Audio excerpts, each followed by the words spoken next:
Richie Bradshaw of Locked On Sun Devils. Arizona State and BYU have created this awesome, up-and-coming, upstart rivalry.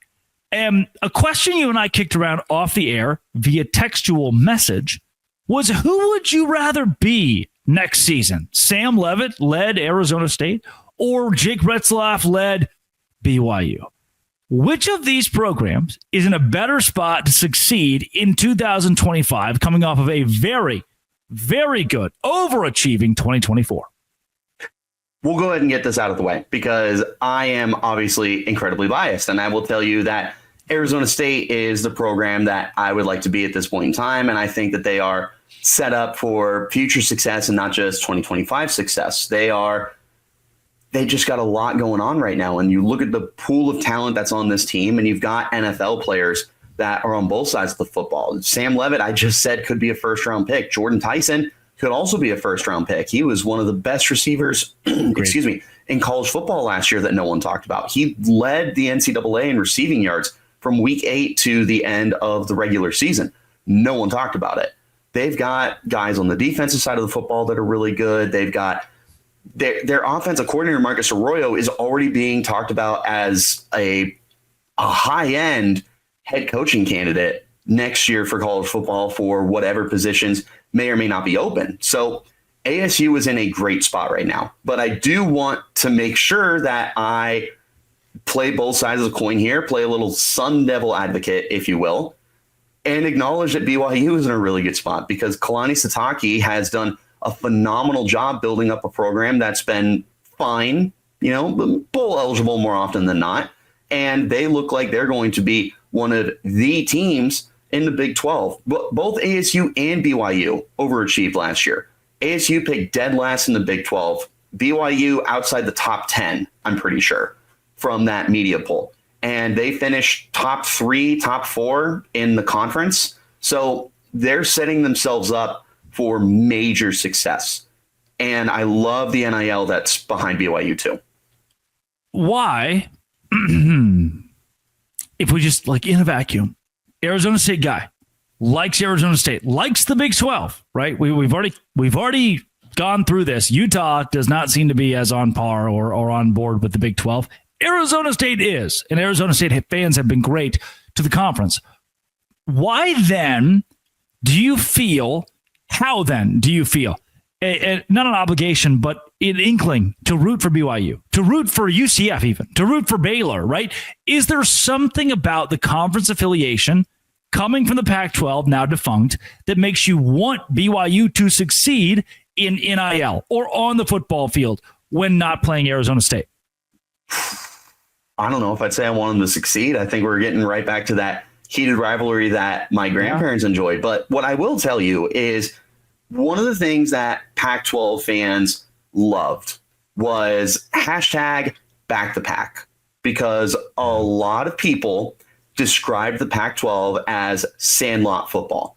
And there was a lot of disrespect to the conference. And, outside of USC, who's really standing out? And Stanford had a really good run, and Oregon has been a great program for the better part of 15 years now, at least. So there have been good programs out of the Pac-12, but on an annual basis, there wasn't a ton of respect that was handed out, especially for the lower teams like Arizona State when they were on a really good run, or Utah at the time had won consecutive championships. Washington State had some great years.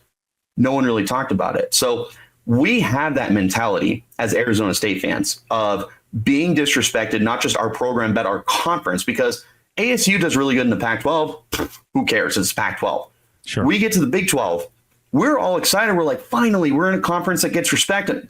No, turns out that it's the exact same thing. Yeah. So it's not the same mentality as back the pack for now. But if we're talking 5 years down the road, we're getting to this point where people are still disrespecting BYU and Texas Tech and Baylor and TCU and Houston and Colorado and these programs that are up and coming. If they still continue to get the disrespect, then you're going to see a lot of Arizona State fans, especially the older generation that grew up back the pack, turn into, hey, you're not Arizona.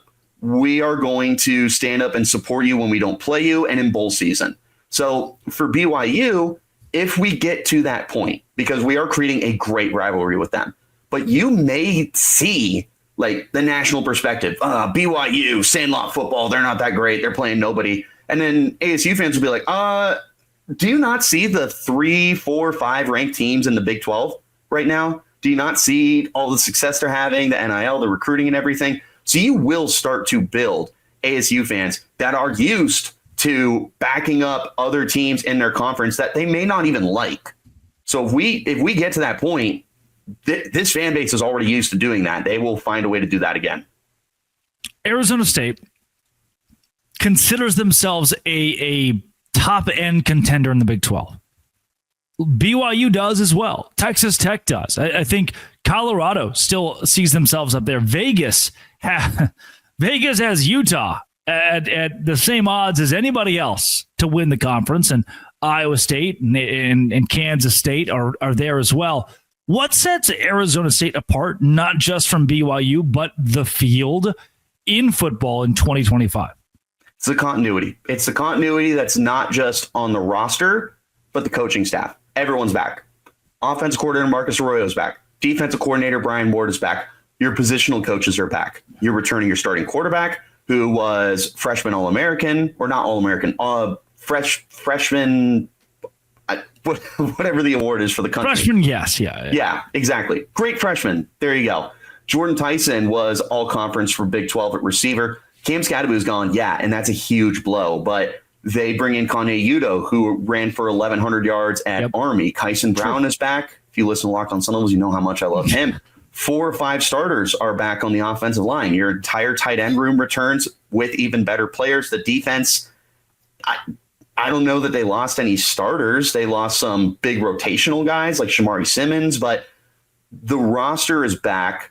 The coaching staff is back. The fans are at an all-time high for hype and everything.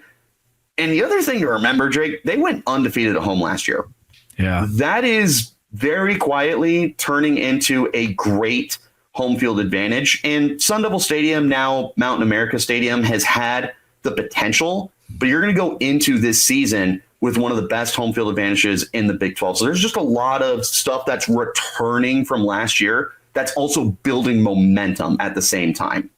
No doubt. Coming up, which school's NIL is set up for the most success long-term? This is a Locked On Big 12, Locked On Sun Devils crossover, part of the Locked On Podcast Network, your team every day. Hey, today's show is brought to you by FanDuel. FanDuel is where I go to make a little bit of money. The NBA playoffs are here, and I really do. I think the Lakers have a pretty good shot to win long-term. I don't love that I think that. I'm not happy to be rooting for the Lakers, but I'm happy to win money. And every $5 bet that hits for new customers gets you $250 in bonus bets. Right.